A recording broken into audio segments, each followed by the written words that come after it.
قد تعتقد في الوهلة الأولى أن الطائر الأكبر حجماً يريد افتراس الطائر الأصغر حجماً،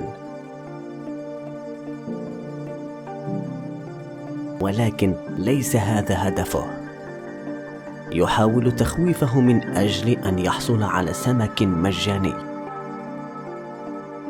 ولهذا تم تسميتهم بالطيور القراصنة.